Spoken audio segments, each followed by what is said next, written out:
Okay, so I've got the meter wiring completed.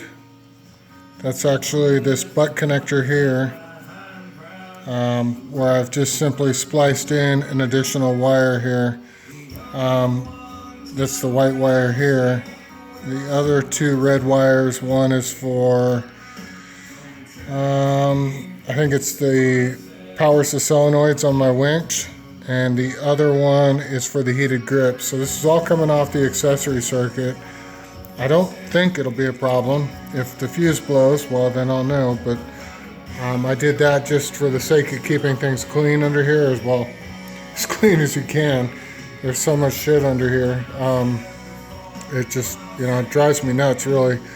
The OCD in me wants to come in here and clean this up somehow. But anyway, so I've set the sensor up here. Come around to this side and just turn the ignition on. And you can see it's trying to go through the heat cycle now. That's typical, right? So normally when you fire these units up, every time you want to wait for the heat cycle to complete on the O2 sensor. And when it's hot, I think it gives you another reading. I don't remember what it says. But at that point, you're free to start it. And that means you're good to go. There's a calibration process for all O2 sensors, at least on every kit I've ever had. And that process simply states that you place the sensor in open air. Traditionally, this has meant to me that you just pull the cap off here and you plug in the harness, both ends of your harness here, and then you turn on the meter and it goes through a heating cycle, and that was calibrated. I was kind of surprised to learn this one is apparently something I'm not used to, a Bosch LSU 4.2 oxygen sensor.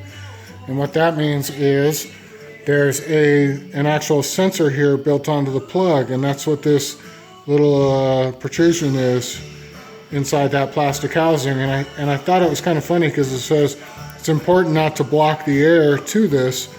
And I'm looking on here and there's no breathers. I mean, I'm not going to say it's a sealed unit, but normally, this would be underneath a car, so I kind of have to assume it's a little bit sealed. But at any rate, apparently this is where the sensor is on this 5-wire O2 sensor. And so I'll plug it in, I'll let it do its calibration thing, and then I should be free to install the sensor into the pipe. I got the bung mounted there, and I've got just enough clearance here. I checked on the skid, the mud flap, and so there won't be any problems installing it there. I did mention that I had some complications welding the bung on. I opened the door to let the hummingbird out, and it got cold in here, and then my mask was fogging up on me. And then I had the wire feed on the MIG run away on me. and that caused some issues while I was welding. So I ended up blowing about a 1/4-inch hole in the pipe, and it, not a big deal. Easy enough to fix just by, small tacks and letting it cool, tack and cool. And you can close those gaps, without much effort. But it certainly looks like, a giant bird flew in here and took a shit on it, and I'm not too pleased with that. Again, I mentioned some OCD, and that's probably true to some extent. Is it worth buying a new header and starting over? No, it's not. Literally no harm done, but I'm not happy with that. But anyways, moving on. Another thing I noticed, this is the new EHS intake cover. I think it's a fantastic unit. Do you need this one, or do you have to? No, I think you could just cut a hole in it. That's a popular mod on the XR 650Ls. The airbox has a snorkel almost identical to this. It's a little bit smaller and different configuration, of course, but you could simply, if you weren't concerned with water intrusion, and I'm really not, but you could just take and drill a couple holes in here, and that would be sufficient. And I've even used on my rock crawler, that blow-in V6, on the airbox, I got a marine cover, similar to, well, this isn't obviously watertight, but you know, this cover that goes on here, it just had a twist and lock, and it had an O-ring on it. And so if I wasn't doing any river crossings or anything, I would simply pull that cover off, and you'd get, you know, a good deal amount more air in there. And for the screen protection, yeah, that's nice. It does keep, you know, some of the larger particles out, but all that stuff is free to go in here anyways. And I'm sorry, in here. So, you know, it's just not necessary. Everyone running these pre-filters on a K&N, since they're complete garbage, I would say run as much after filtering that you can on them, because they're complete shit. I saw one guy on the board, he's now taken a uni filter and wrapped it over his K&N filter, and I shake my head, because that seems ludicrous to me. But you know, I don't think people are thinking about, you know, the actual function of a pre-filter, and by wrapping two around each other, you've definitely caused an additional restriction there that is hurting them, no doubt. But whatever. So down here, this is what I was meaning to bring up. There's a couple of foam pieces that the manufacturer suggests you put down in the voids, and I'm not going to pull the lid off right now, but there's a couple of voids down here. One I've got blocked off where the AIS went. The other on the other side is crankcase vent, and that's traditional on any bike or just about any vehicle, especially when you get into the more classic stuff. At any rate, you can see that foam is actually sticking up there. You know, it's only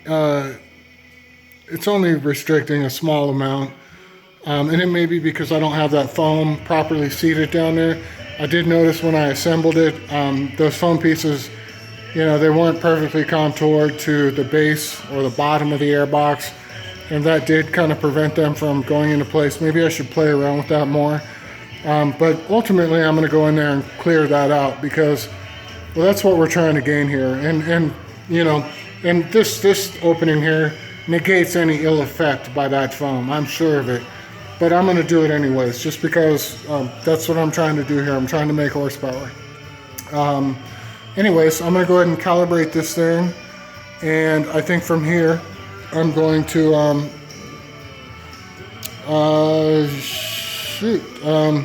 don't know if I'll reassemble it, just in case I need to get out some parts, but I can probably put the top back on, the seat on.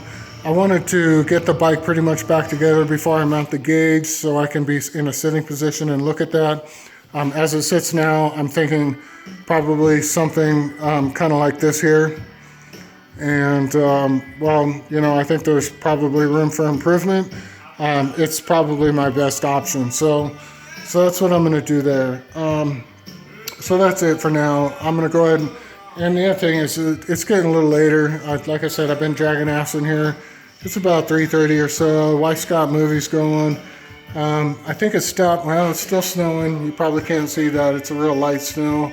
And I've got a couple of racks of ribs on my ceramic cooker, kind of like a green egg thing, but a different one called Primo. Nice units. Anyways, I'm gonna, like I said, calibrate this sensor, and then I'm going to probably call it quits for the day. Nice thing about the shop is just leave everything here where it's at. Nobody will come in here and touch anything, and then you know, start at it tomorrow. The other thing too, the connector I used, it's just a butt connector, but and I can't open this all the way because I have you know, my welding table's in the way.